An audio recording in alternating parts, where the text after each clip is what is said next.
Anambra Tech Drive. My name is Ikechukwu Anambra. I'm humbly representing my principal, the special advisor to the governor of Anambra State on innovation and business incubation, Ms. Chinwe Okoli. I want to start by acknowledging the governor of Anambra State, Professor Charles Chukwuma Soludo, CFR, whose special vision and initiative brought into existence the Solution Innovation District, SID, as well as this webinar series. I also acknowledge the members of the Anambra State Executive Council and the entire leadership of Anambra State. I also like to acknowledge and welcome the ladies and gentlemen of the press who may be present on this webinar as well. And I also want to acknowledge everyone in this webinar generally. I welcome everyone, especially to this webinar. This webinar series is brought to you by the Anambra State government under the leadership of Professor Charles Chukwuma Soludo. Solution Innovation District is the innovation and business incubation program of Anambra State government, established with the goal of activating and building the thriving innovation, technology, and entrepreneurship ecosystem in Anambra State. And we have our focus areas on training and capacity building, equipping the Anambra with various digital skills they need to adapt successfully in the global digital economy of today and the future. And we don't just do that. We don't just train them and then allow them go without employing. That's what we call the we employ what we call the end-to-end method, where we engage our people after training. After the capacity training, we engage them with job opportunities. That's what we call the Anambra job, where they will have to work for if there's any government agency, private sectors, industry, looking for tech experts here in Anambra State.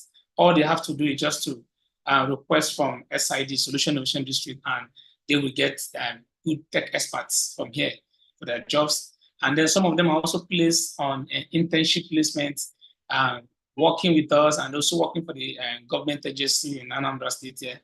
And we also groom startups. We also, here in Anambra State, we groom startups, incubate, mentoring, and supporting startups to grow and succeed from Anambra State here.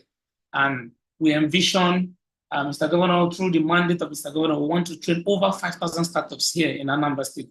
And that is why currently in Anambra State now we have what we call the Silicon Valley of Anambra, or we actually call it the Silicon Valley of Africa, because we don't have any of that kind of structure here in Africa, only designated for startups.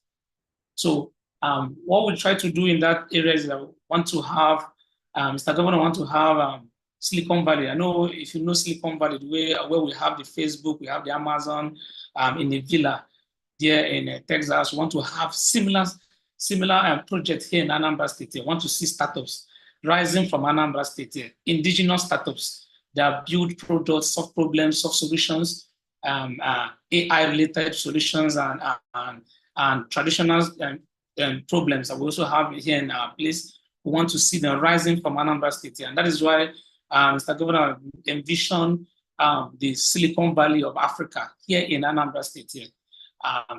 And so we also have a program called the SME Support Program, where we are equipping existing businesses and SMEs with right knowledge and making them to leverage on technology to run their daily activities as well. To achieve our objective, SID continuously roll out various programs with benefits to Anambra and residents. So, and then we have had programs like the Level Up Anambra program, where we have trained in first cohort and second cohort, we have successfully trained over 20,000 persons, and more cohort also coming on that program.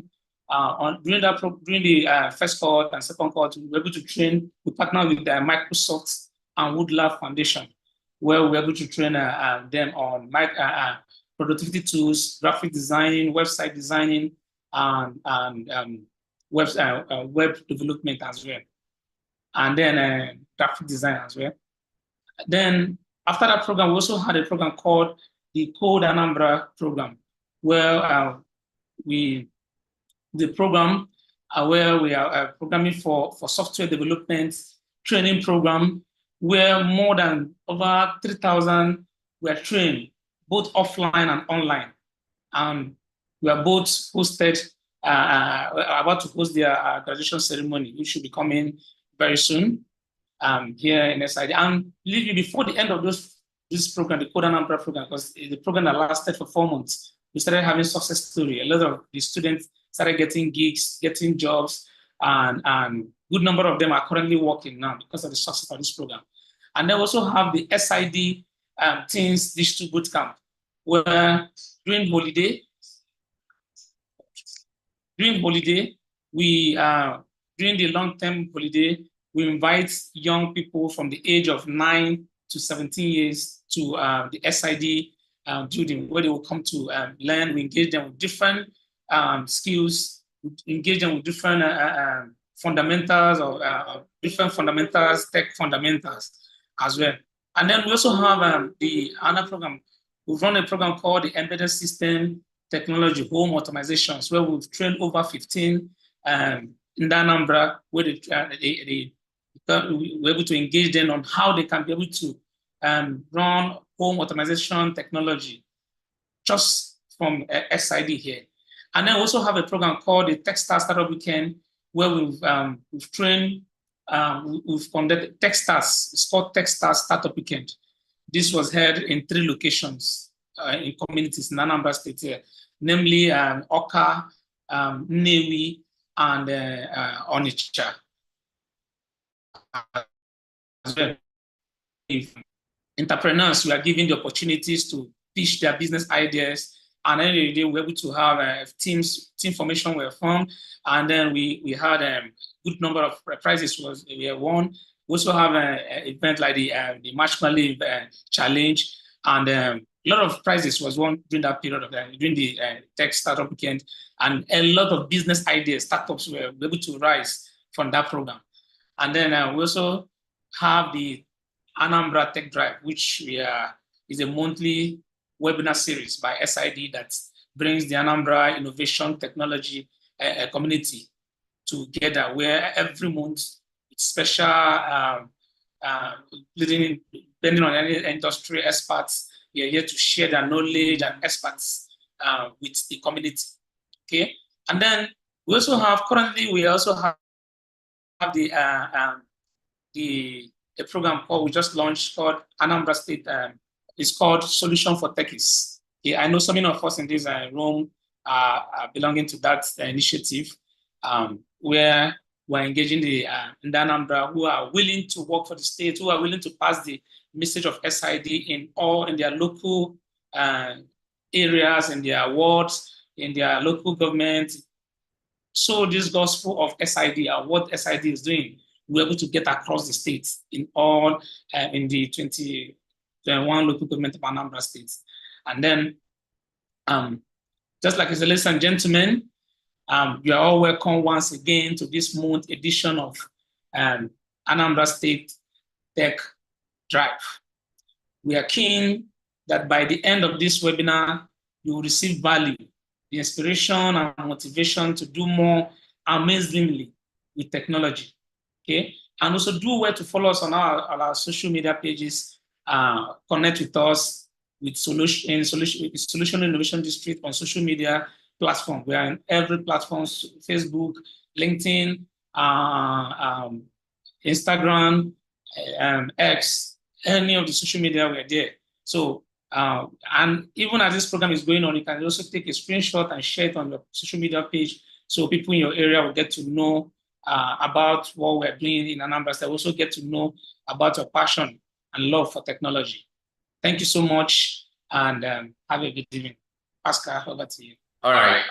Thank you, Honorable Ikechukwu Anambra, for your insightful presentation, your opening remarks. We appreciate you for that. So at this point, we want to quickly bring our keynote speaker for the day on board. Sir Collins Nabo, please confirm that you're on this call. Hi, Sir Collins Nabo, please confirm that you're on the call, please.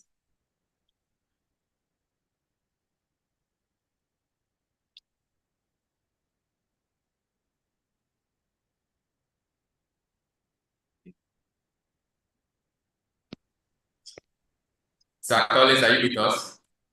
Yes, I'm here, right here. Hello.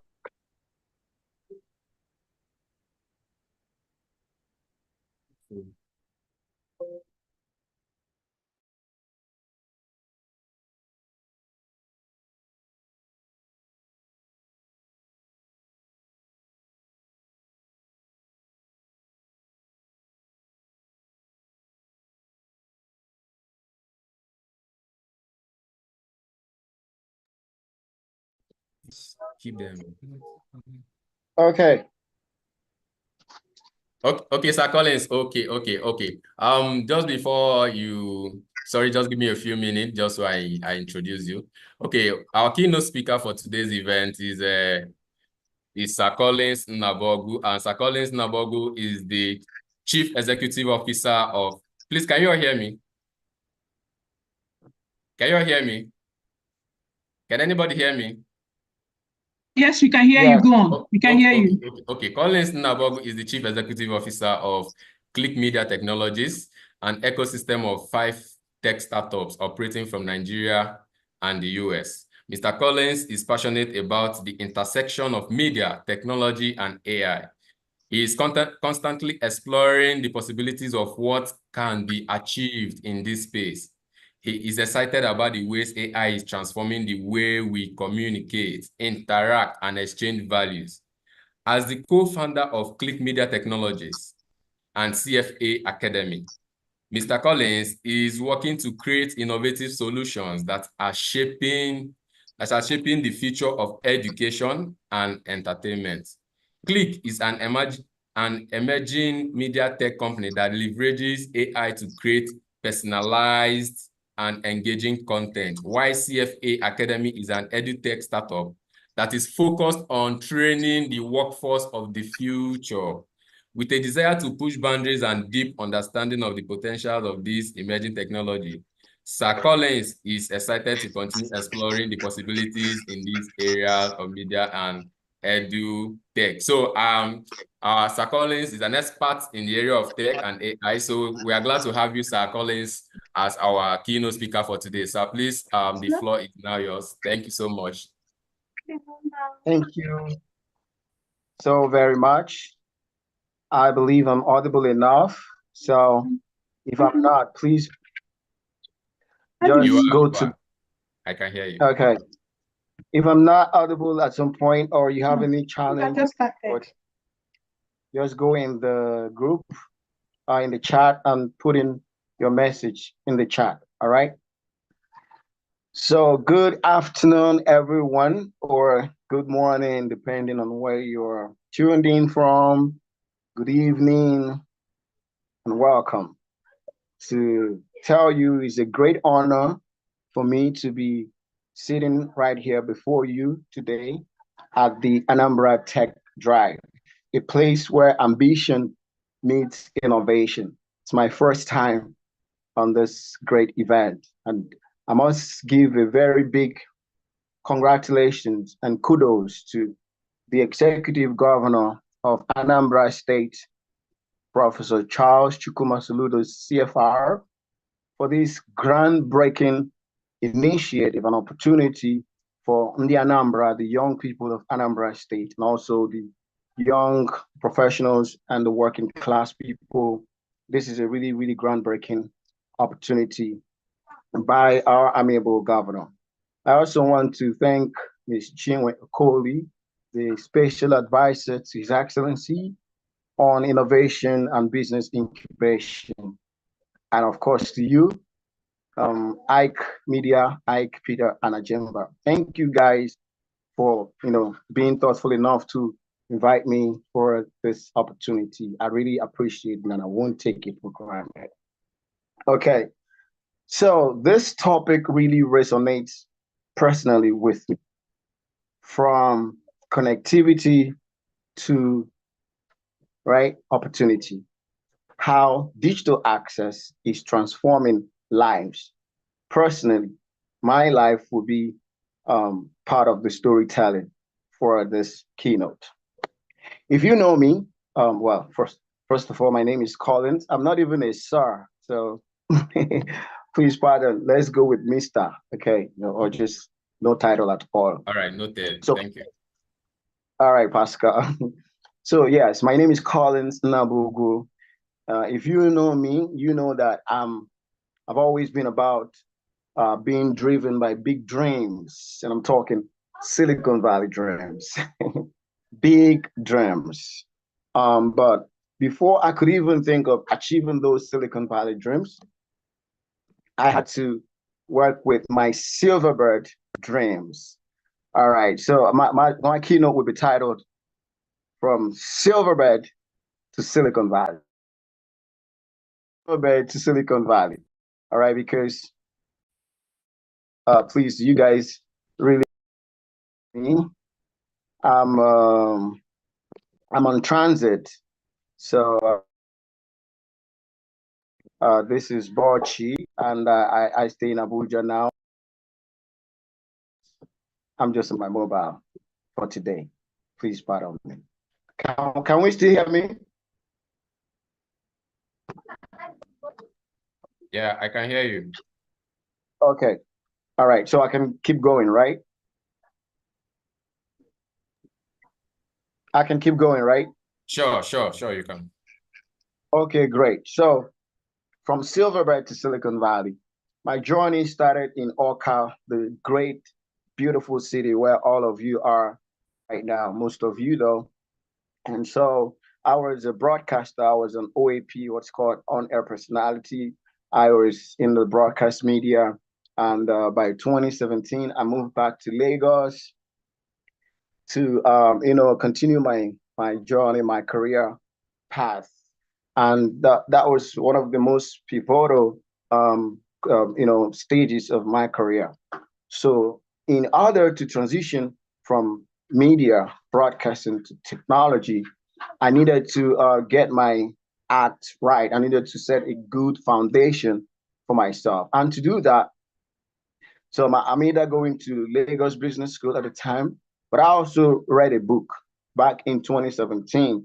The book was titled The Accidental Billionaires.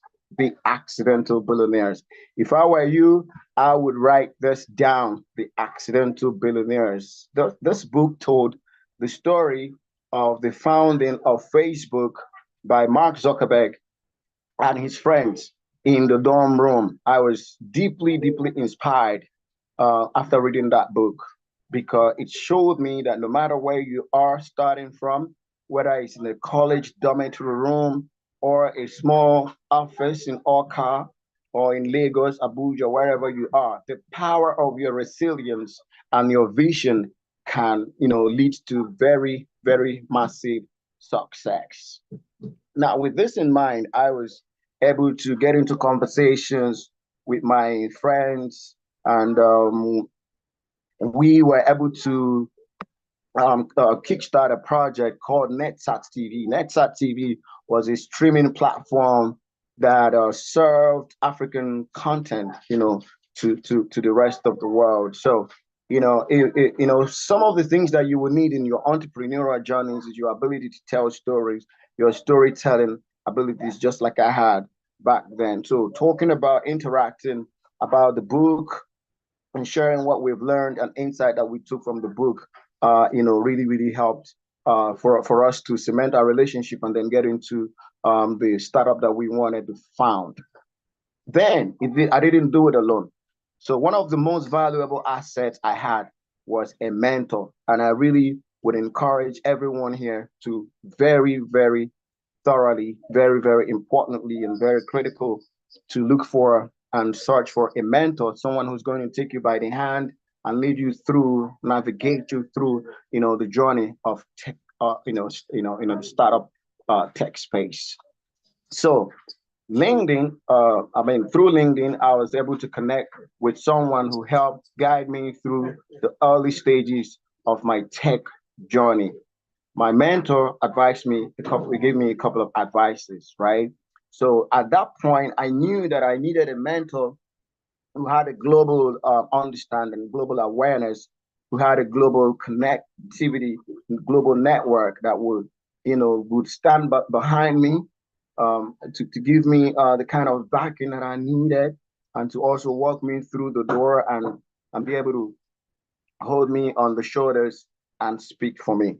So God willing, I was able to get a mentor who was an expatriate, a Canadian expatriate who lived in Lagos, my city. And then he worked for PricewaterhouseCoopers as chief economist for West Africa. So at the time that I signed up with him to be my mentor, it was really, really great. That helped me in a whole lot of ways to navigate my journey. And I'm talking to all the young people, young tech enthusiasts and entrepreneurs here today. I cannot stress enough the importance of having a mentor. Whether you're based in Oka, you can have a mentor in Lagos, Abuja, even outside the country, in Navy, wherever. So having someone with that experience to guide you, change the trajectory of your career. Now, let's talk about Anambra State, a land of entrepreneurial spirit, innovation, right? A land of resilience, from the industrial clusters of Nnewi, which is known for manufacturing, to Onitsha, the economic powerhouse of the southeast of Nigeria.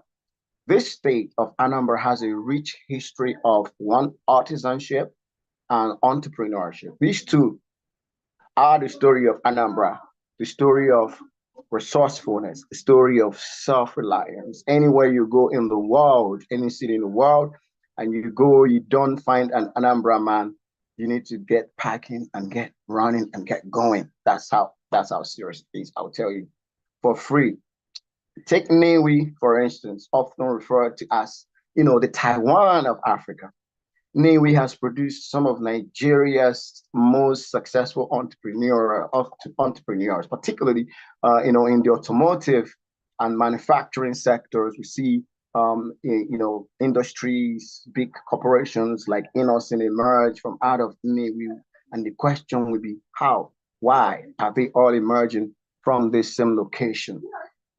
Entrepreneurs in Nnewi didn't even wait for Silicon Valley to come to them. They build their own industrial empires from the ground up.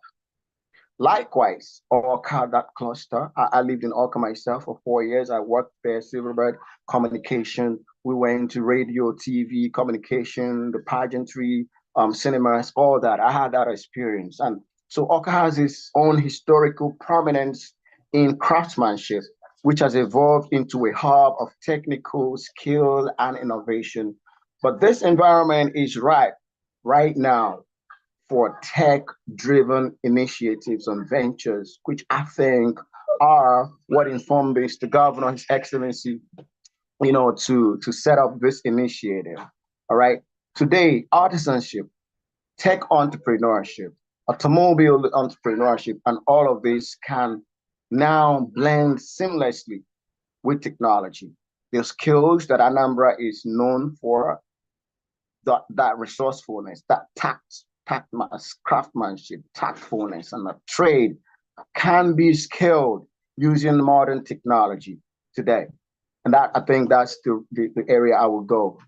Imagine leveraging artificial intelligence, AI, machine learning, blockchain, and all these new emerging technologies to transform the local industries into global players.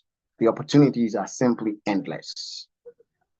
Let's look at the future of work. Remember that as I go along the way in telling you my story, how I started, have it at the back of your mind that my intention is to get you inspired, to give you the right insight on how my journey took a very upward trajectory and got me to where I am today.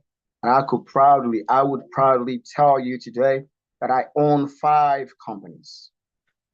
It's actually an ecosystem of 5 tech companies. All right.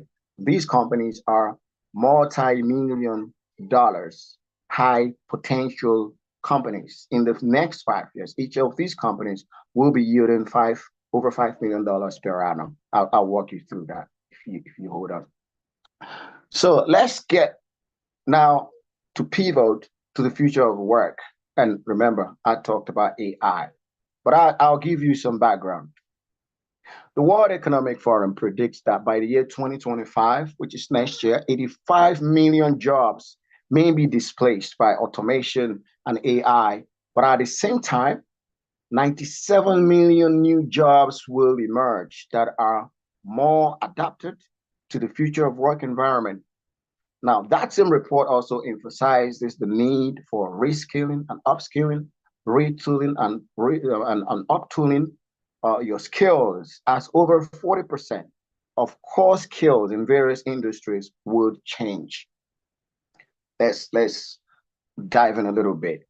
Now, according to LinkedIn's workforce report, there has been a 20% increase in demand for AI skills across industries, making artificial intelligence one of the fastest growing skill sets globally. In Nigeria, the adoption of AI technologies can even play a transformational role in improving sectors like education, agriculture, defense, security, which is why one of the companies that I founded is called CFA Drones. CFA Drones is in the business of using drone technology in the form of... Yeah, go ahead.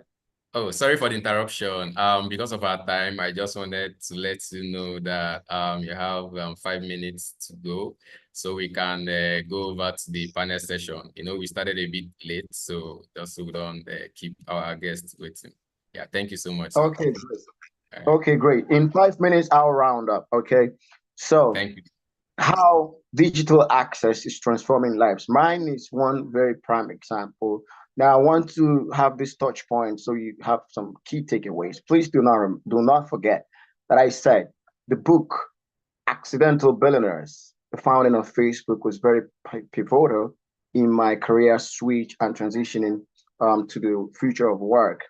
I also emphasized about mentorship, how following my mentor helped me. I got a mentor in Nigeria who's an expatriate, lived in Lagos, helped me to teach me how to register my startup in the USA, Canada, or the UK, and what that will position me to benefit from the global networking, resource, financing, and all that. And also to stand at the back of my first employment that I got was with, and it was a remote work with a tech company based in Canada. Now, for me to get paid while in Lagos, you're talking about 2019, the heat of, the negativity about Nigeria. At the time, you had the hush puppy case, you had the other several kind of things like that. So because I have someone standing right behind me who would vouch for me as a mentor and as an international expatriate being here in Nigeria, he was able to vouch and stand there for me as a backbone and a mentor right there. I talked about that. I talked about LinkedIn, and it's also very important that you pay very serious attention to your LinkedIn more than anything else, like Facebook and Twitter and all that.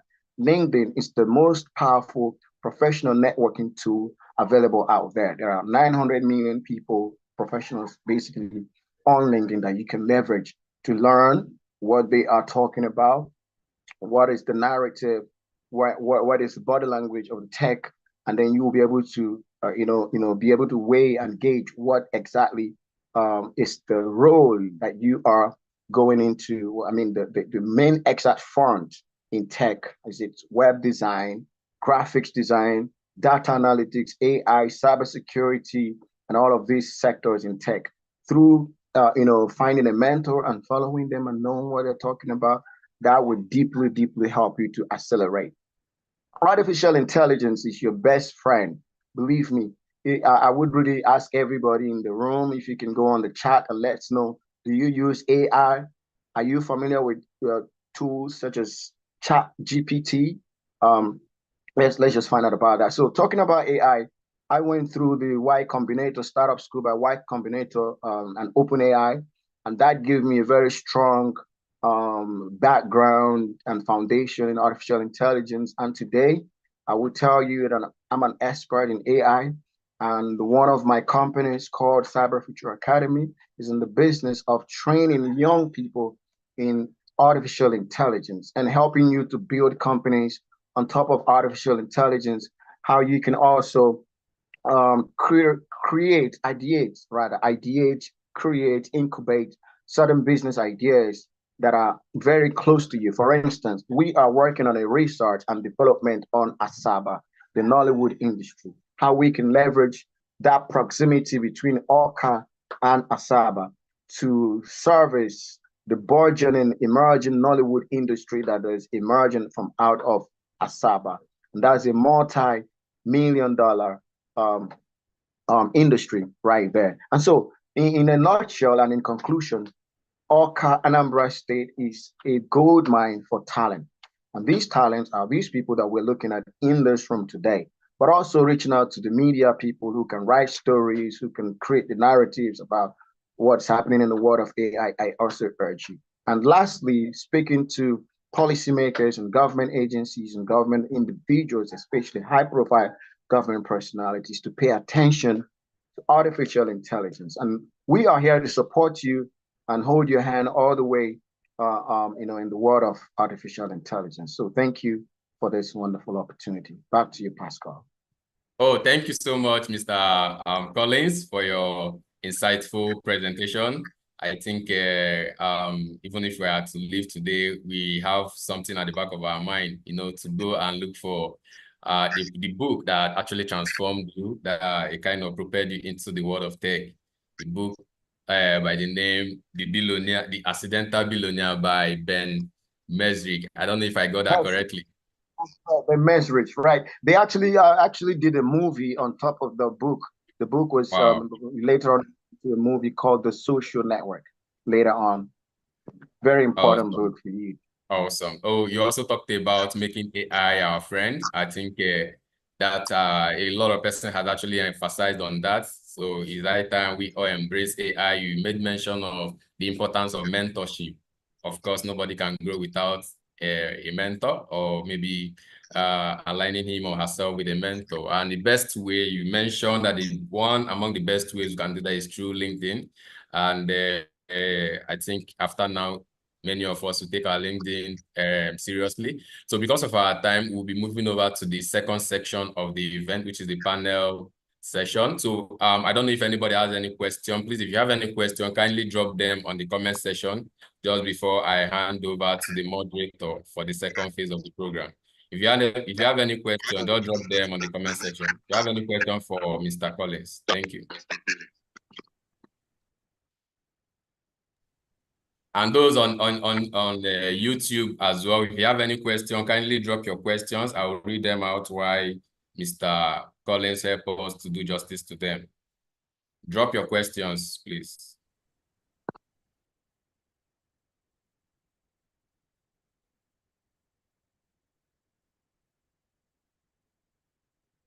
Any question for our keynote speaker?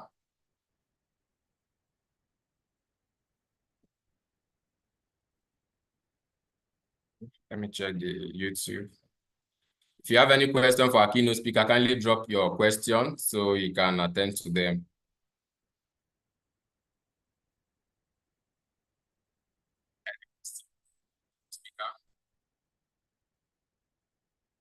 Okay, in absence of any question, I want to hand the mic over to our moderator. Our moderator for today is Chinecherem. Chinecherem, please confirm that you're on the call.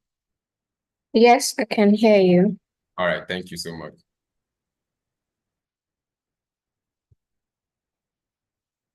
So you can proceed with the second phase of the program, the panel session. Thank you. Okay. Please confirm you can hear me. Sure, I can. Okay. Hello, everyone. I'm really happy to have you all here for today's webinar titled From Connectivity to Opportunity, how digital access transforms lives. Please, I am resting on no established protocols, but before we kick things off, I'd like to give a quick shout out to my boss, Ms. Chimo Koli, who is the special advisor to the governor on tech innovation and business incubation. Hi, Ma. Thank you for trusting me to guide today's conversation. So my name is Chinechere Makabogo, and I'm here as your moderator for today's discussion. And our topic is not just part of my job, it's something I'm genuinely passionate about. So when I was asked to moderate this episode of Tech Drive, I was thrilled, okay, maybe a little nervous too, but mostly excited because conversations like this can help make a real difference. Today, we are going to break down what digital access truly means and why it's so critical, especially in our states. To understand the topic, let me paint a picture for our audience. Imagine having a mobile phone or a computer connected to the internet. With this connection, you can do things that were once out of reach, like learning new skills online, applying for jobs, starting a business, or even connecting with friends and family afar, right?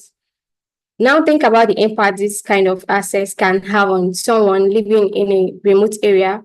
They can study online, sell their products to a global audience, and even get better healthcare advice, all because they are connected. So this is what we mean by digital access. It's more than just having an internet connection or a smartphone. It's about opening up a world of possibilities that can improve lives, help people succeed, and even grow communities. So throughout this section, we'll explore real-life stories and dive deep into the challenges that still exist in achieving digital access for everyone. We have an incredible lineup of panelists who are here to share their insights, and I couldn't be more excited to have them with us today. So first up, we have Kopulakshmi, who brings over 20 years of professional experience and has been with Zoho for 14 years, contributing significantly to its growth. She specializes in bridging the gap between business and technology, working closely with governments, incubators, and accelerators to foster innovation and entrepreneurship. As a mentor, she guides startups in pitching, design thinking, emotional intelligence, helping shape their vision and culture. Kupulashmi is also a certified subject matter expert in emotional intelligence and a sought-after speaker on future skills and human side of technology. Beyond her professional work, she enjoys non-fiction reading, sustainable living, and cooking. Hello, ma'am. Welcome. Please confirm that you can hear me. Is she on the call? Hello, Miss Kupulakshmi. Hello, everybody. Yes, I can hear you loud and clear. Thank you so much. Fantastic. Thank you so much for having me here today. Thank you. So next we have Elizabeth Okome.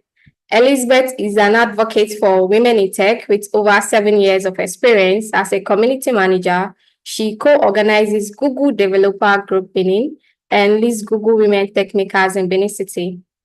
In 2021, she founded Empower Her Community, supporting 6,000 plus women across 75 countries with tech skills, mentorship, and opportunities.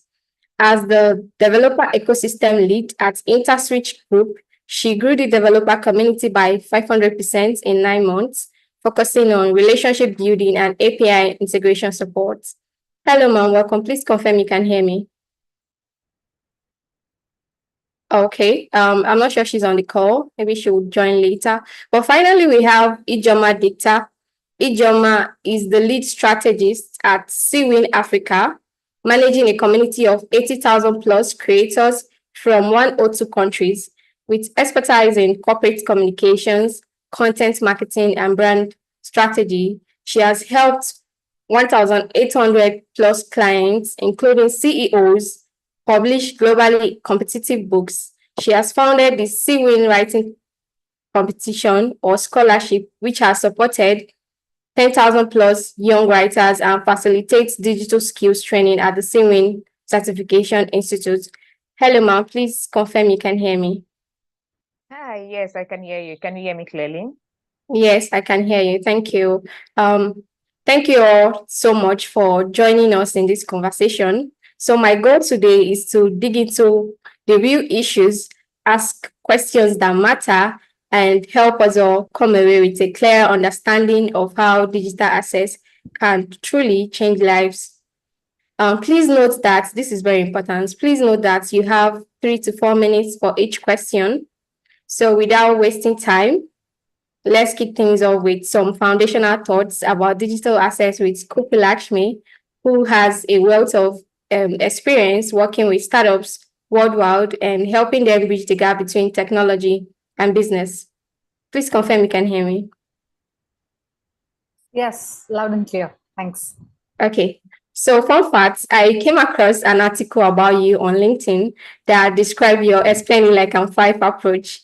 I must say, I'm really looking forward to your take on these questions, especially because if anyone can make sense of the digital world for us, it's you. So let's start with these foundational questions. So you've worked with startups around the world, helping them bridge the gap between technology and business. When we talk about digital access, do you think it's more than just having an internet connection? What does it really mean to be digitally connected in today's world? Yes, thank you so much. That's a brilliant question, and you've kind of set the expectations really high. And I love how you bring context to this whole thing. Thank you so much. So I wanted to talk about, like our dear Collins did, I wanted to bring a little context to who I am and why I'm talking about digital access. And like you said, I'm a huge believer of explain it like I'm five concept, but we're talking about the year 2024 right now. And we all know we all get opportunities to interact with a lot of 5-year-old these days. And they are so smart and they are so uninhibited when they touch technology. Unlike many of us, at least from my age group, when we talk about how we kind of have a fear, a concern, a kind of an inhibition when we touch a new piece of technology, wondering almost if we will break something in the process of learning something new. So I think in that context, digital access is in 2024, especially when we are talking about this topic after the pandemic, it is very, very important because when we talk about digital access, we have to talk about people from different cultural background, people who come from different educational background and exposure based on the age that they are and what kind of roles that they play in their life with respect to relationships and with related to what kind of jobs they apply. So when we talk about digital access, it talks about three main parts, right?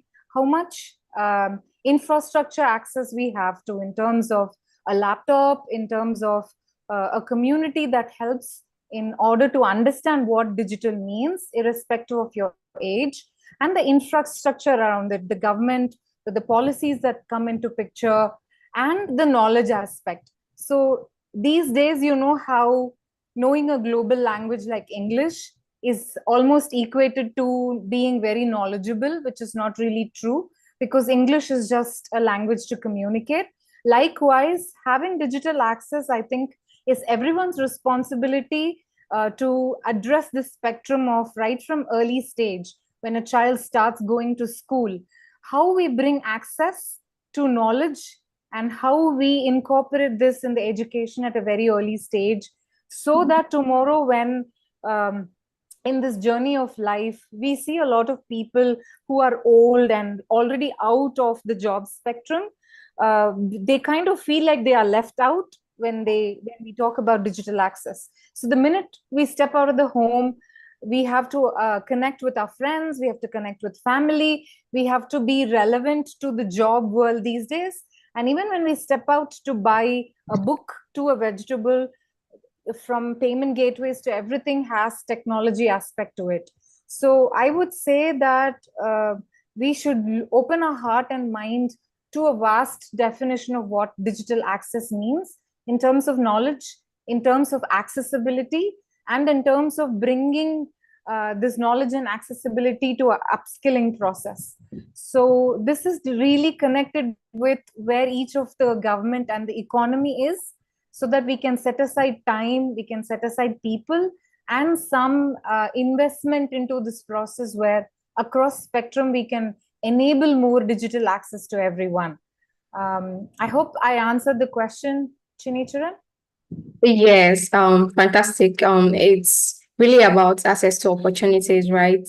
I love how you highlighted that distinction. So now, diving deeper into your experience with digital tools, I'm curious about the human stories behind the tech, right? So that brings me to my next question. You've seen the transformative power of digital tools in business. Could you share an example of how digital access has fundamentally changed the business or an entrepreneur's journey? Did it challenge any of your previous assumptions?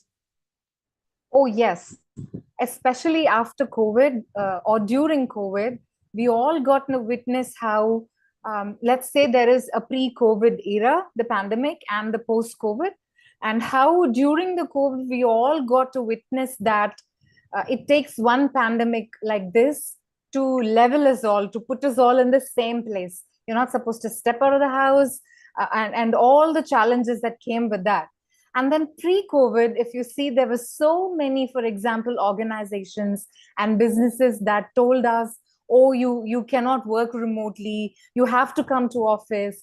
The face-to-face conversation is so important, and we cannot let you do what you do from wherever you are.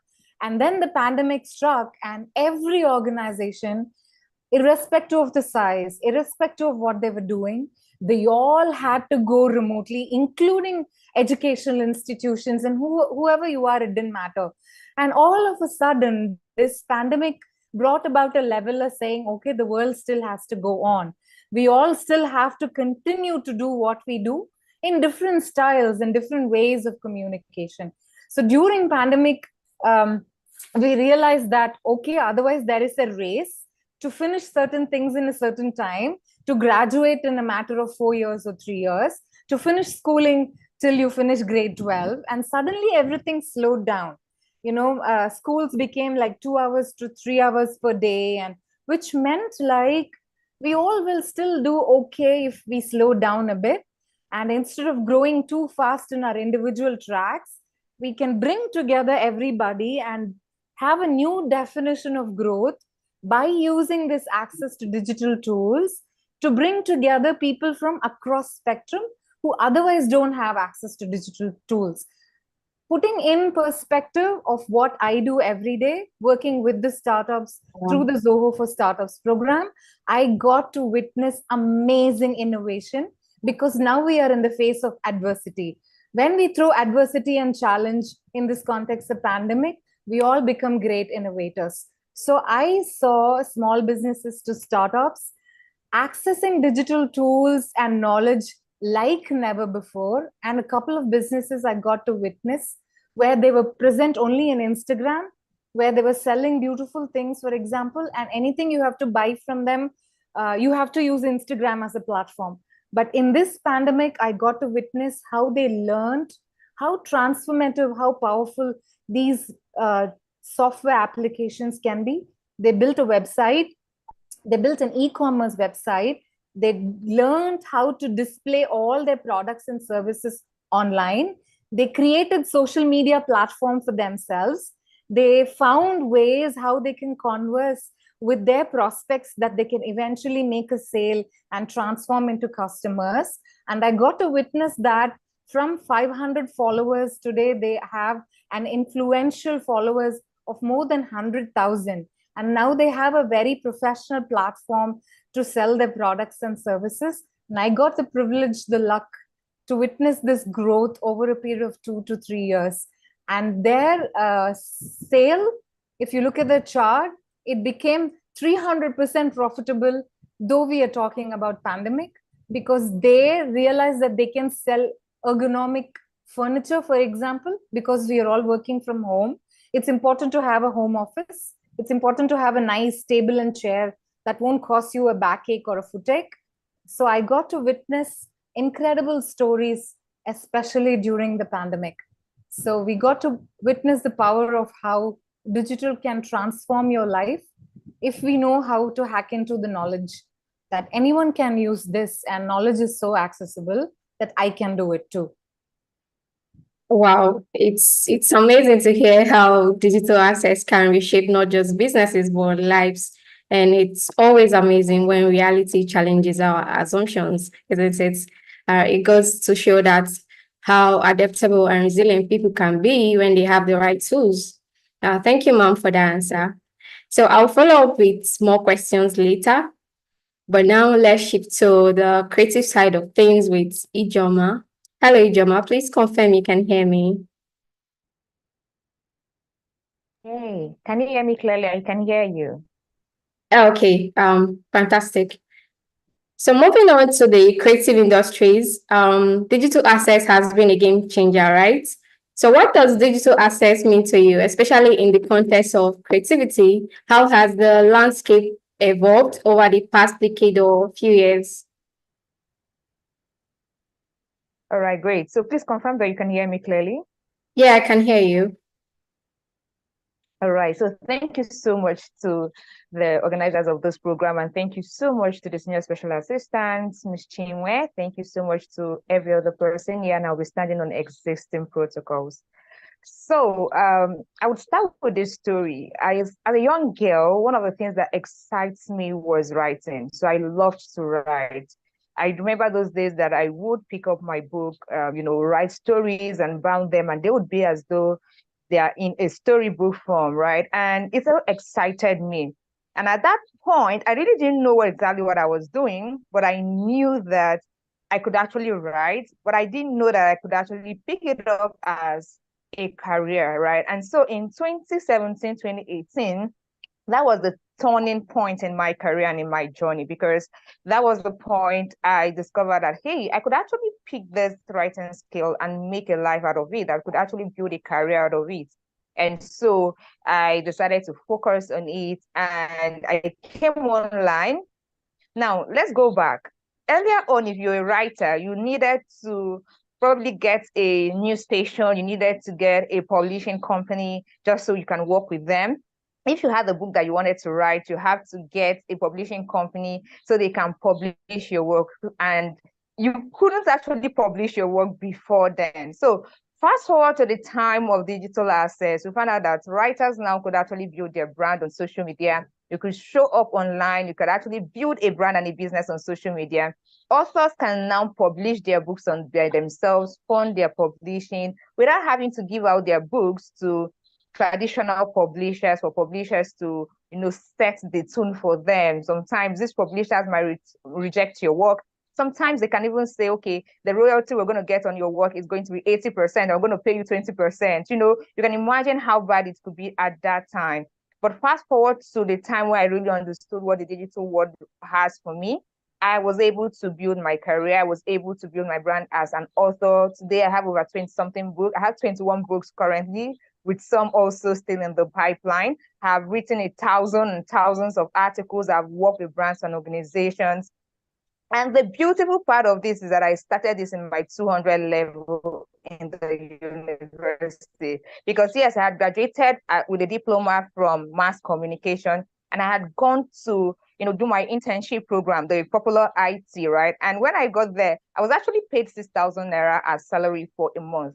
Now, what it told me was that, hey, the labor market, or the, whatever market system, the job market isn't a funny place. If you do not have updated skills, if you do not have the right kind of access, you don't have the opportunities, of course, to strive in this market, you are going to receive peanuts, right? And so when I went further with my education in English, I told myself one thing: I was never going to graduate the same way I went into the university. And so into my 200 level, I pushed forward. I was able to learn how the digital world can actually give me access to lots more opportunities, how I can use my writing skills to build a career for myself, how I could be an author. And today I've helped thousands of people to also write and publish their own books, and even going forward to build a leading digital management company. So what I think digital access is the opportunity it gives to you. For me, digital access is what it is. the access that it gives you with digital, functions, with all that comes with the AI, that comes with the internet, that comes with technology. And it's a beautiful thing, to understand that we can actually make use of the digital innovations, the trends currently available to us to build a career. Such a beautiful experience. And if you're somebody who desires to up your game, even if you are not in the digital world. Now, this is something I also want to drop. A lot of people think you have to pack up and come into the digital world for you to get it right, and all of that. So, but even if you're not in the digital world, you can use the digital innovations and trends to up your game and to build a career for yourself. So what I think digital access is the opportunity it gives me for a better life and better options as I grow in my journey. Thank you so much.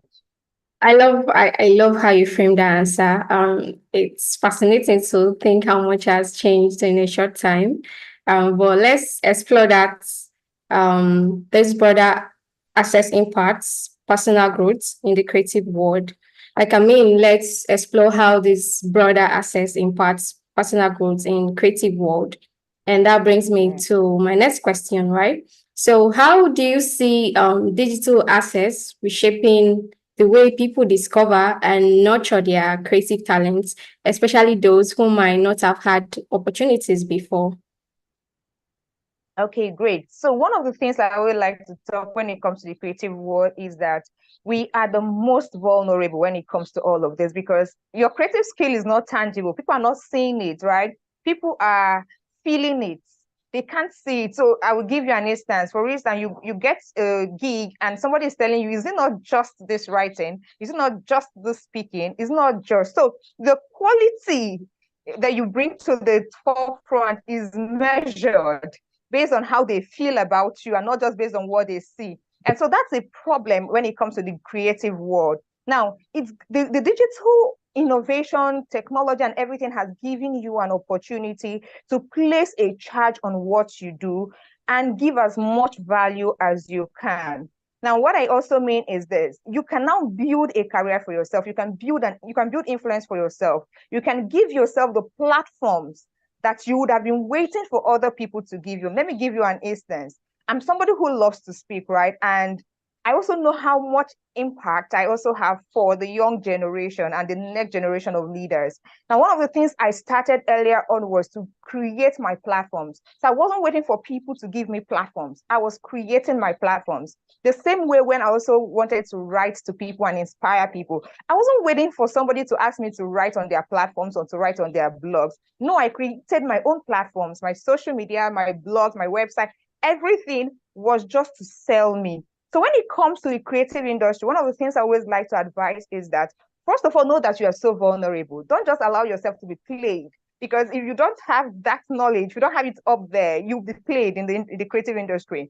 Now, understand that you're vulnerable. Secondly, create your platforms yourself. Understand that the more you wait for people, the more these people look down on you, the more these people undervalue you. But when you create your platforms and create as much value as necessary and as possible, you are able to even get those people to know how much value you have for yourself and how much value you have for them. And of course, they'll be able to pay you worth that value. And then finally, one of the things I also like to encourage when it comes to the creative industry is that you must never play down on personal development, because we're in the creative space and people would measure your value based on how they feel about you. I like you to take this. People will measure your value based on how much they feel about you. So if they feel that you're good, they would give you as much worth and reward as you deserve. But if they don't, oh my goodness, they're going to downplay you. So always increase your personal development, improve on yourself. Ask yourself, what's the next big thing to do? Where is the world moving to? So the world of the creative industry is actually moving to a world of what? Tech, AI.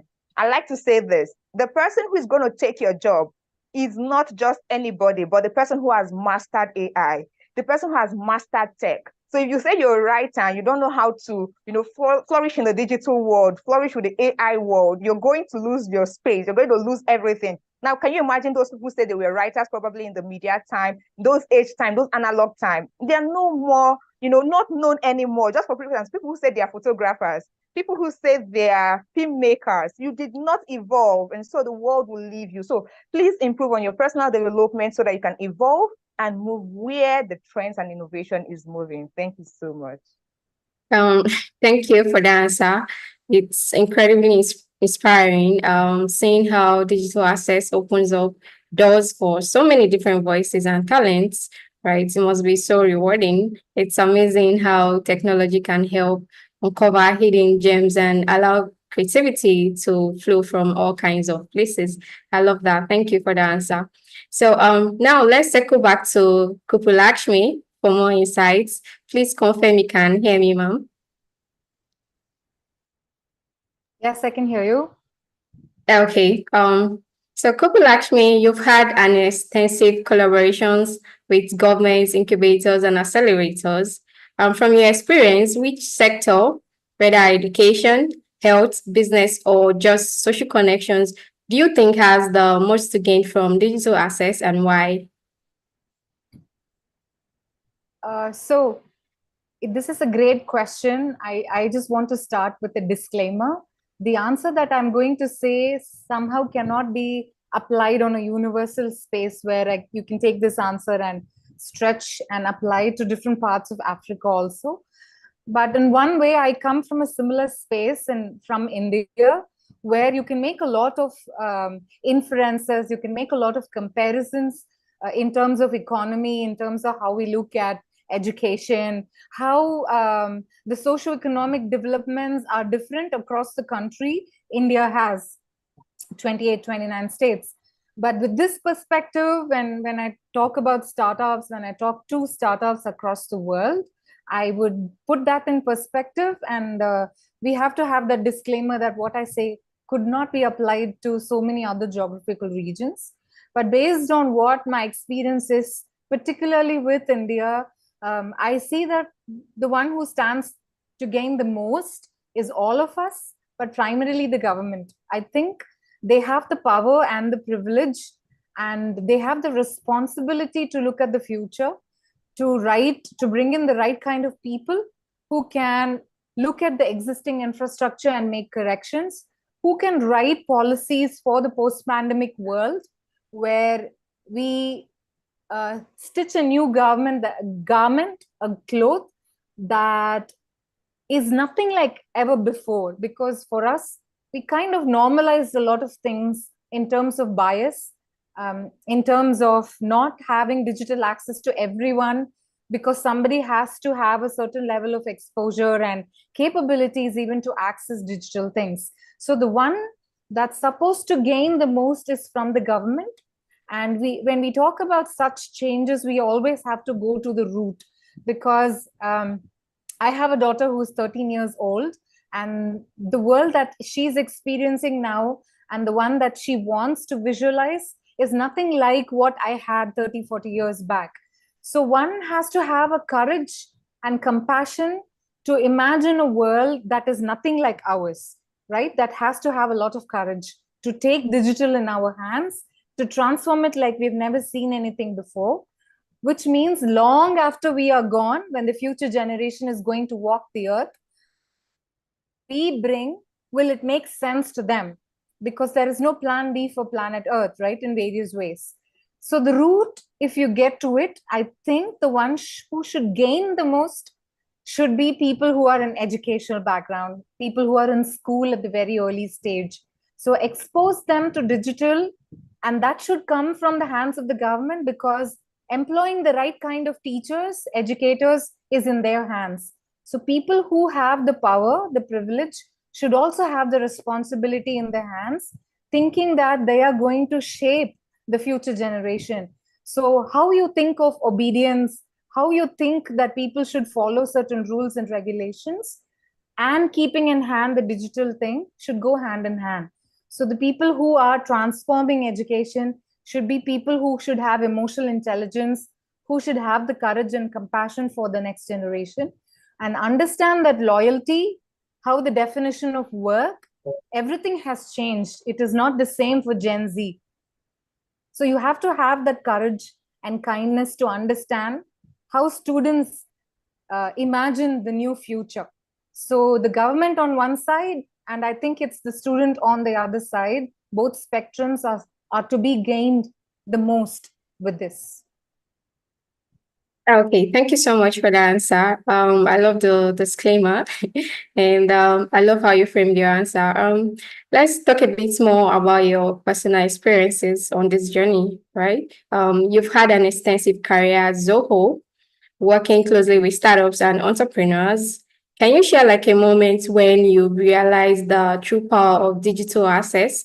Like, did it shape your approach to your work or your mentorship?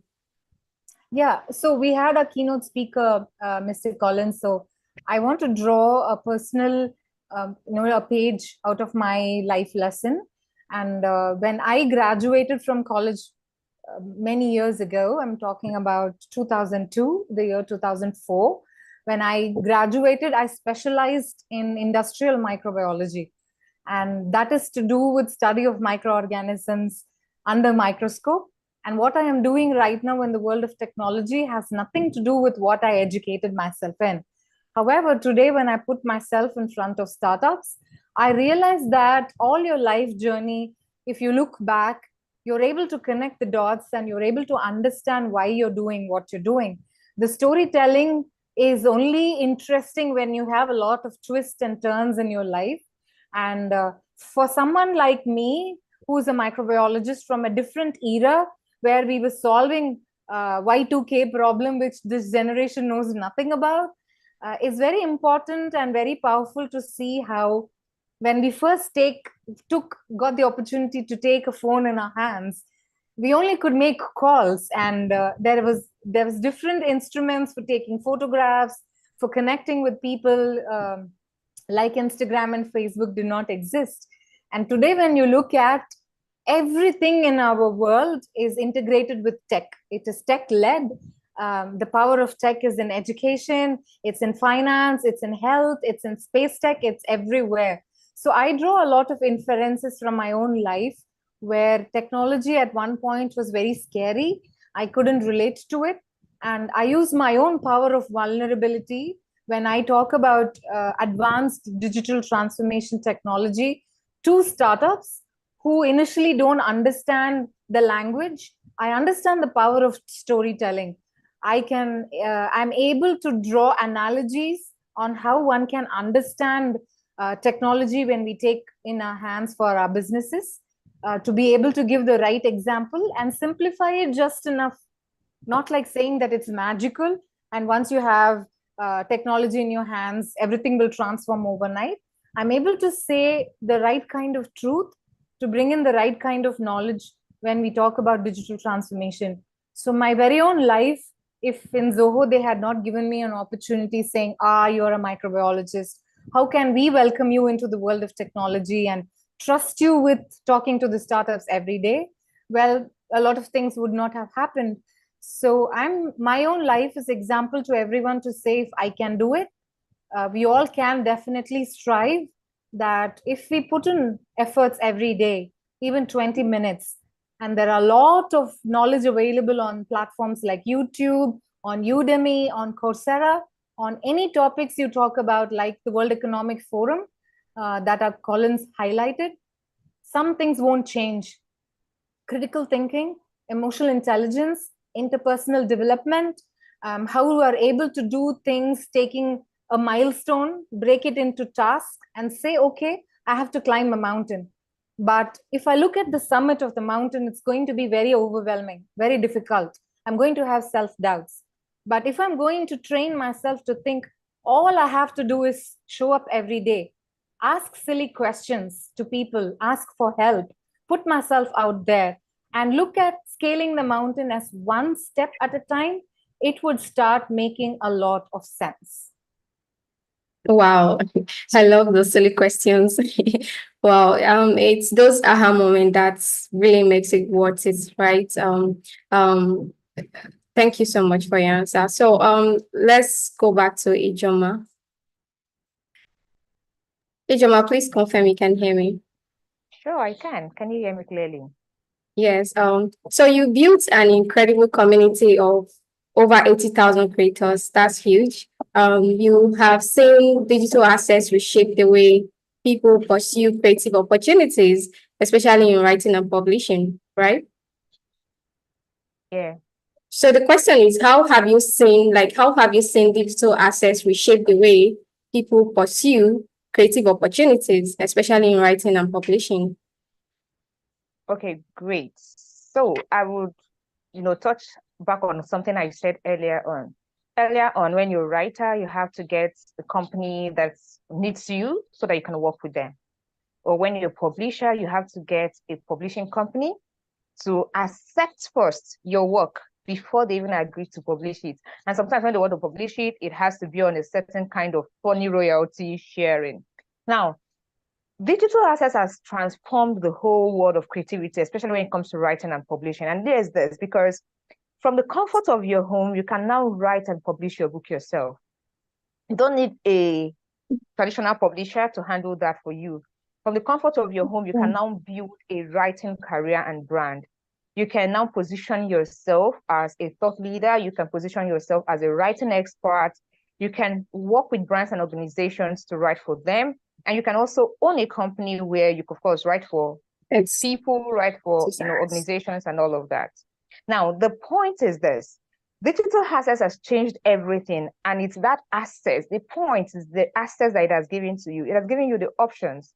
It has given you opportunities. It has given you leverage. I like to say this, the person who has the leverage, the person can run with it, can run farther than the person who has to depend on somebody else, for them to attain a certain height in their career, in their journey. So the point again is that the whole world of creativity has taken this digital innovation. We've accepted it. It's something that I like to say that if this entire setup was not here, I definitely should be working in a place where I'm probably not happy working, right? And so I have this opportunity to work from home first. I can work from home, and I can work with brands and organizations across the world. I can work with people across the world. And this is not also saying that it has to be a work from home thing. If you are a skilled individual and you work probably in a finance sector, right? The person who has the knowledge of tech, who has the knowledge of digital innovation, would get higher pay than the person whose only thing they know how to do is to do, check and balances. If the only thing you know is to come out from the university with just check and balances, you're on your own, because the person who has a knowledge of tech would be able to, get more paid than you. Now, let's bring it to the creative world. If you say you read something as regards, let's say English, I'm using English because I'm a graduate of English, right? If you read English and you come out in the creative world, the first thing they're going to tell you is to go and be a teacher. That's the first thing. Now, the person who went to be a teacher, who has tech innovative skill, would be paid better than you who just knows how to teach English. Now, what I'm saying in essence is that to your skill, please add technology. To your skill, add innovation. Don't just feel okay with that particular skill that you have. Let's just say you did mass communication, and the only thing you know how to do is to write news. It's going to be difficult for you, because the person who has knowledge of tech would be able to navigate the entire terrain more than you. So if you want to thrive in this age and time, it is important that you embrace technology and that you're able to see how it can be used, how you can infuse it. You are in the fashion industry. How can you use tech to improve your profit? How can you use tech to improve your visibility?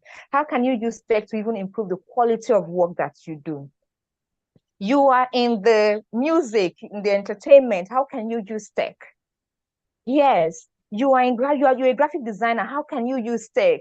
You are still doing Corel Draw while your mates are running. They are running ahead. See, let me just complain with you. The person that will take your work is not just anybody. It's the person who has been able to use tech, who has been able to embrace technology. And when it comes to creative world, I'd like to also say we are not just in the creative world, we are now in the creative digital world, because as long as you are in the creative space, you must employ technology. So it's creativity plus tech plus digital, of course, growth. result, anything that you want to get, right? So I hope I'm able to answer that question. That's amazing. I mean, you've explained that digital access has turned the entire creative landscape upside down in the best possible way, and the ripple effect on the personal lives is even more impactful. It's clear that digital access has redefined the creative space, opening doors that were previously closed to many. So, thank you so much for the answer. So, for our final round of questions, because of time, please note that you have 3 minutes to each question. So I'll start with Kupulakshmi. So based on your experience as a mentor and a leader in the tech space, what advice would you give to those just starting to explore the digital world? How can they stay motivated and continue to learn, especially when faced with challenges?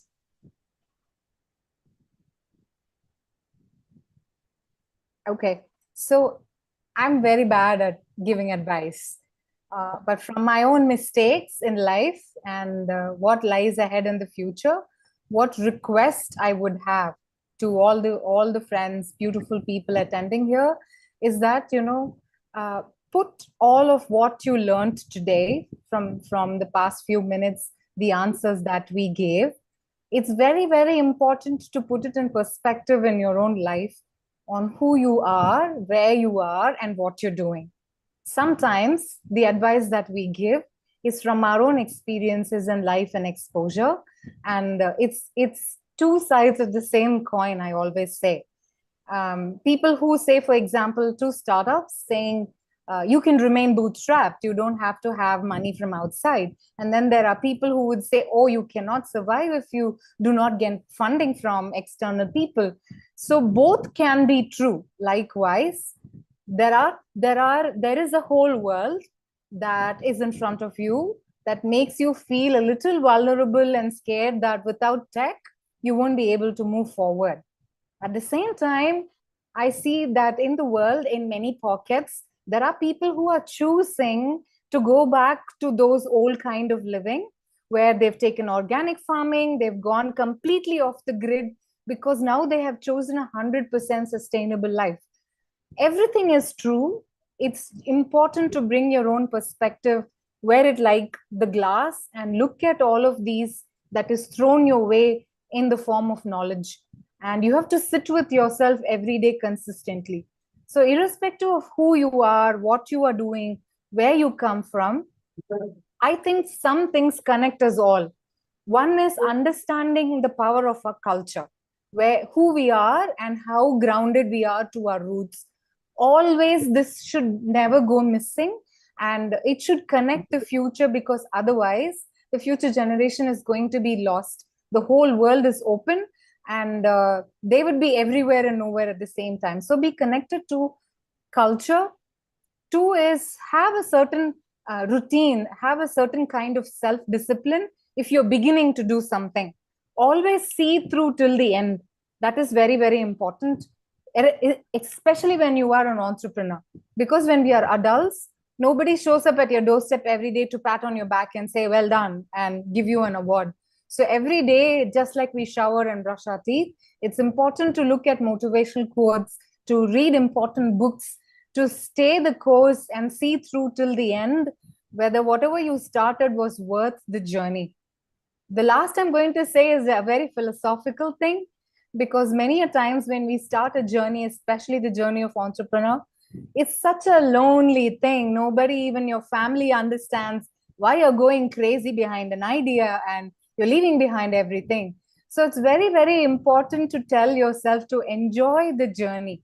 There's always a destination, but once you reach, you won't understand the significance of all the experience that life threw at you. So like they say, stop and smell the roses. Please take time every day to enjoy the sunrise and sunset, or take a walk, or when you're sitting with a cup of coffee, be in that moment. Take that Zen as part of your journey. This will lessen the seriousness of life, and tell yourself that we all are that minuscule part of this big universe. If we get to make a dent, we are lucky. And so we will have a good combination of where to be serious, where to put the pressure on ourselves, and where to take those light moments of life in this journey and not realize when we are 80 years old and look back that, oh, I could have had a better life, or I didn't have to have such a serious journey. So these are my requests to my friends here who took the time out to listen to us today. Over to you. That's excellent advice. Thank you so much, Gopalakshmi, for that. Staying curious and resilient can really set the foundation for long-term success, right? Thank you. So because of time, I'm just going to wrap up this conversation with a personal story. So I'd like to take a moment to share a personal story that ties into what we've been discussing, and this might also help anyone who just joined us. So a few years ago, I met Sharon Shere online, who completely changed the trajectory of my life. So she turned out to be the youngest CEO of a digital bank in Africa. And at the time, she built Switch by Sterling Bank. And she has also worked for major companies like KPMG, Paystack, OPay, Softcom, and now Cheaper Cash. So our conversation opened my eyes to the possibilities within the tech industry. Inspired by that encounter, I decided to dive into the tech world myself. I started taking courses online, thanks to the same digital assets we are talking about. And that decision has made all the difference today, right? I mean, I'm moderating this panel. So since graduating from university, I've always had job. I've always had job in tech, and it's all started with the kind of digital assets we are talking about today. This personal experience underscores what we've heard from everybody today, right? So digital access isn't just about being online, it's about opening doors to new opportunities. So whether it is education, career growth, or even just connecting with someone who can inspire your next big move. So before we close, I'd like to hear from our audience. Please drop any questions you have in the chat box.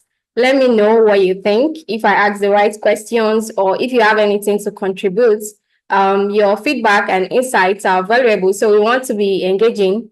So just drop your questions in the chat box. I'll read them out, or Mr. Pascal can help us read them out. Please drop your questions. Thank you.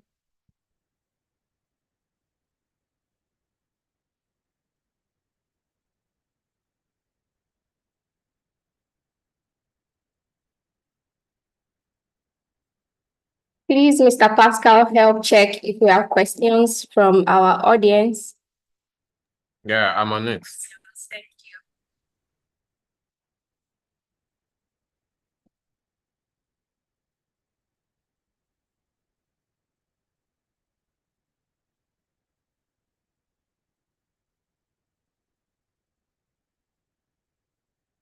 From our audience. Yeah, I'm on it. I'm actually on the YouTube trying to see if there's any question there. Yeah.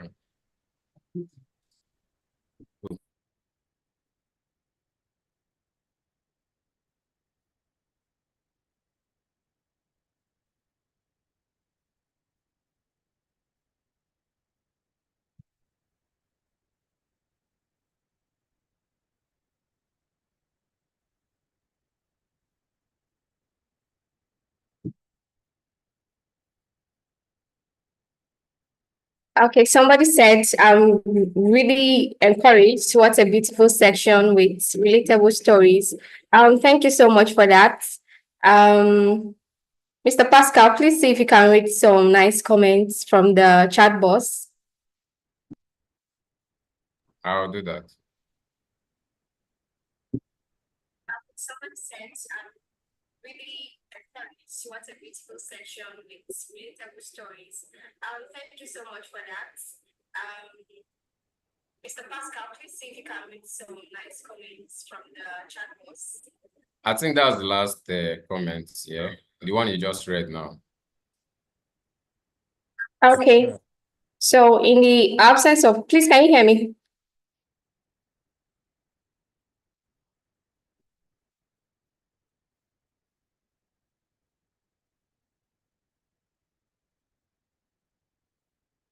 Hello, Mr. Pascal. Please confirm you can hear me. Yeah, I can hear you. Okay, so because of time, in the absence of questions, I just want to thank our incredible panelists for sharing their insights and experiences. Kupulakshmi, hi, thank you so much. I think I sent a connection request on LinkedIn. Yes, Okay. Yes, we'll be connected. You have been an amazing moderator. Thank you for Thank having you. me today, to everybody.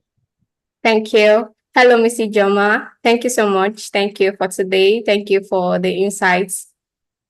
Such an honor. Thank you so much. And thank you for being a fantastic moderator. Thank you.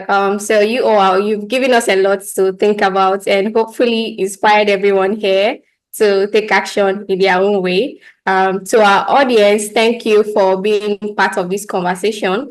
So remember that digital access is more than just a connection. It's a gateway to opportunity, and together we can ensure that everyone benefits from it, right? So please stay tuned for our next webinar. You can follow us on LinkedIn, and don't forget to keep the conversation going on social media using the hashtag Anambra Tech Drive. You can tag us on social media. And yeah, that's it for today. Thank you all for having me. Thank you to Ms. Chinwe for the opportunity to guide this conversation. So until next time, take care and stay connected, everyone. Bye. Bye, Ms. Kupulakshmi. Bye. Bye-bye. Thank you. Bye-bye.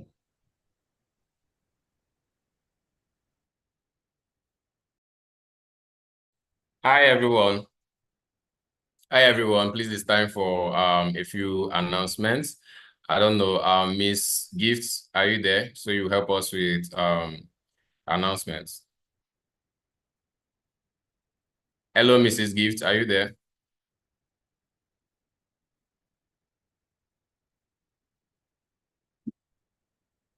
Please, can you all hear me? Hello, Mrs. Gift, are you there? She's...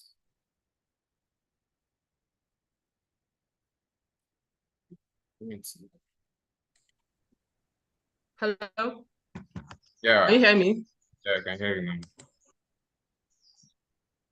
Okay, hello everyone. Hello, such an insightful session. Thank you to our speakers, Miss Ijeoma Dicta, Mr. Collins Nabugu, and also Miss Kupu Chris. Thank you very much. And also to the moderators, Pascal and Chinechere.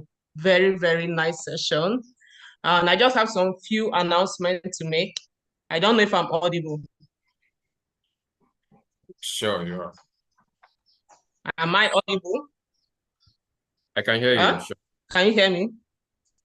Of course. Okay, and also a big thank you to and also a big thank you to our boss, Ms. Chinwe Okoli, for bringing up this webinar. Yeah. So we have some few announcements to make, very important announcements. 1 minute.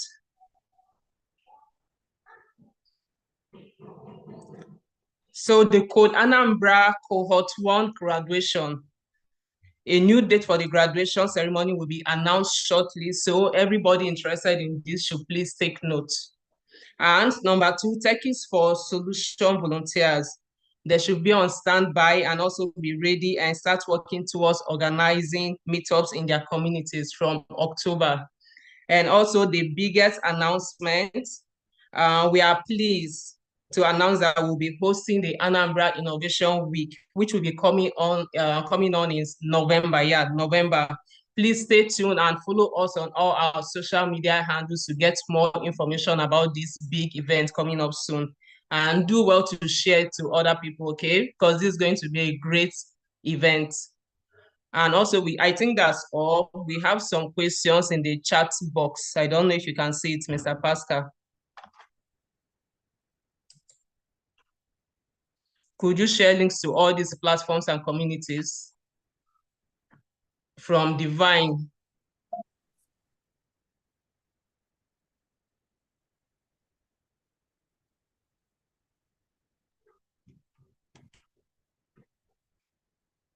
Hello. Okay, yeah, thank you, Mrs. Gift for the announcement. At this point, we want to hand over to Honorable Ike Anajemba for the closing remarks. Honorable Ika Anambra, are you there? Yes. Okay. I think we have some questions that need to be answered. So please, let me quickly check. Honorable Ike, you can just go through the chat box. Let me quickly check. Okay, could you share the links to all these platforms and communities? Of course, yeah, we'll share them right away. Thank you. Welcome.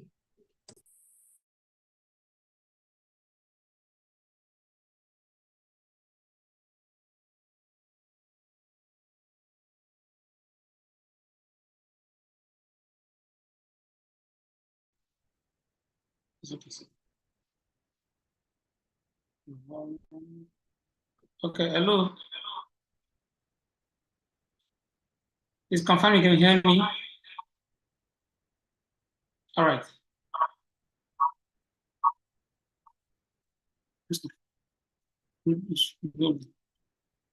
All right. All right, thank you. Ladies and gentlemen, as we've come to the end of this insightful webinar series, I want to extend my heartfelt gratitude to everyone who participated and contributed to making this Anambra Tech Drive a success. Over the past sections, we have explored critical ideas, innovations, and solutions that will shape the future of technology and economic growth in Anambra State. So on our discussion, I've demonstrated that technology is not just a tool for development, but a key driver for transformation and innovative solutions. Okay.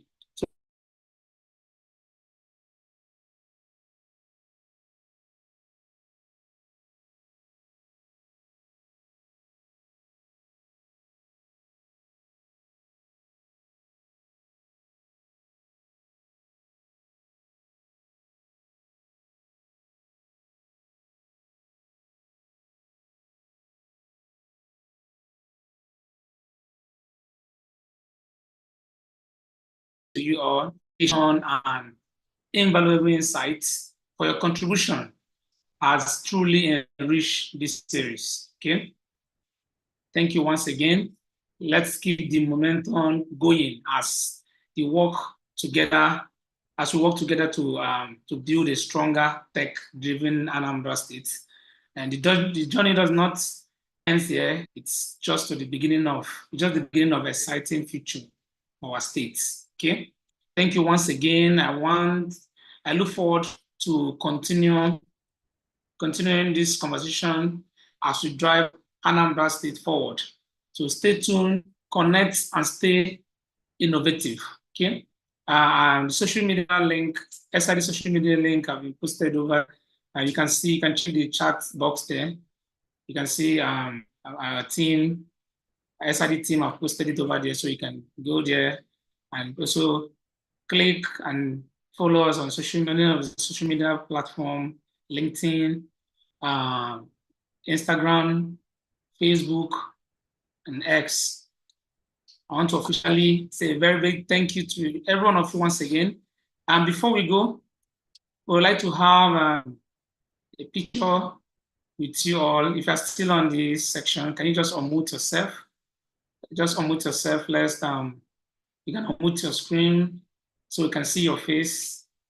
We want to have a screenshot of everyone here. Yeah.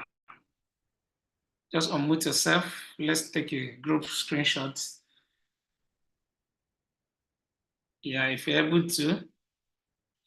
All right.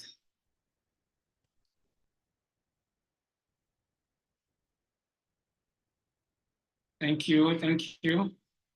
Let's do this together.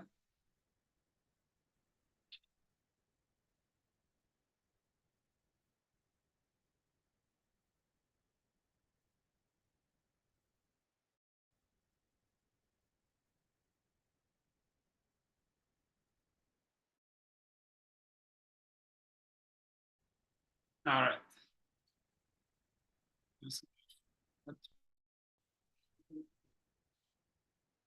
All right, guys. Yeah, I think this is good enough.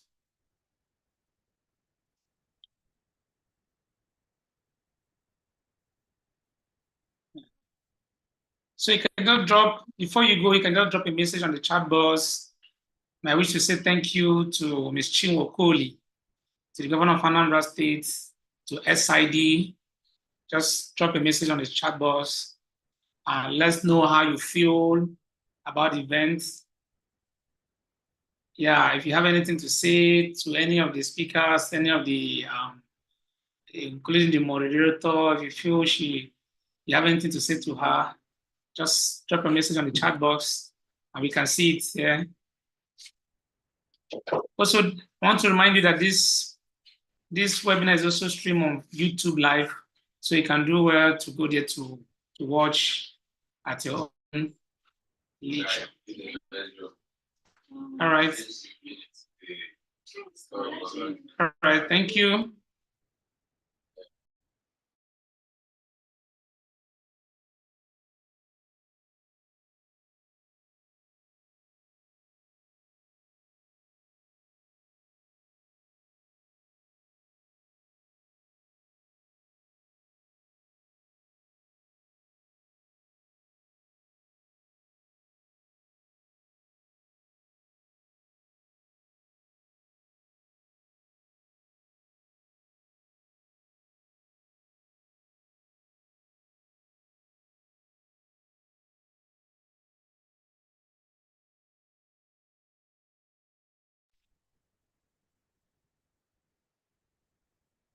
All right, bye-bye.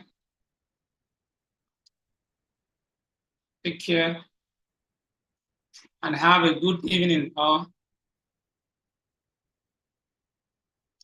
Kindly unmute yourself and say hi. You can say hi to SID, say hi to Ms. Chinwo Kohli, say hi to all our speakers. Assume, yeah. All right.